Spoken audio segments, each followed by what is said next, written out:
Hi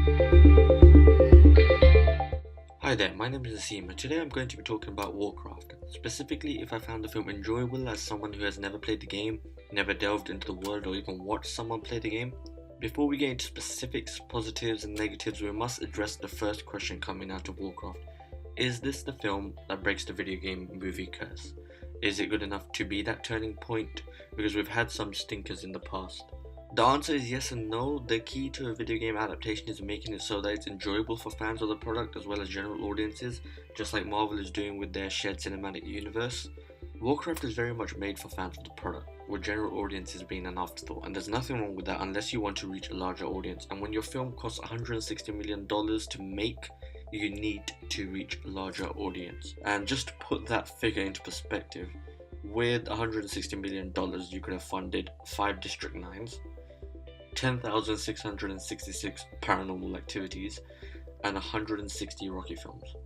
So it's a big figure and they needed to make it back, and to make it back they needed to attract general audiences. Nevertheless, there are moments in Warcraft that are so obviously tied to the game, referential, and oblivious to general audiences like myself that we won't have any reactions to them other than, okay, I guess that wasn't for me.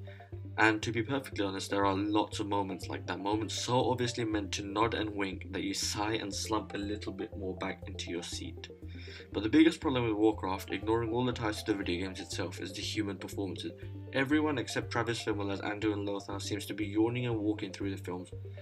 It feels like the actors read the script, scoffed at all the made up words, laughed at all the direction, and just cashed a paycheck anyway. 99% of the humans don't invest the viewer, which is a huge issue when you want to immerse the audience in this fantastical and out there world. Having said that, the orcs are fantastic.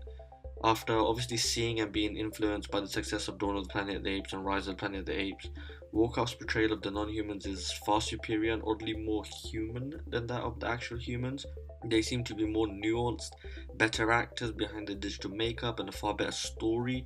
And when we cut to the humans, it's just bland. It's very, going through the motions, and we never really get invested in it. So every time it cuts away, that slumping begins again. You slump that much further into your seat. Also, on a purely visual level, the orcs look fantastic and as smooth and textured as the Hulk was in the first Avengers film. The battles are great, the world is sufficiently built, and the realization of magic is pretty damn cool. But ultimately, Warcraft is unsatisfying for someone who hasn't played the games or invested in this world prior to the film. If you know the games, know the lore behind it, you will enjoy the film. But if this is your first taste of Warcraft, over the world of Warcraft, then you may not enjoy it.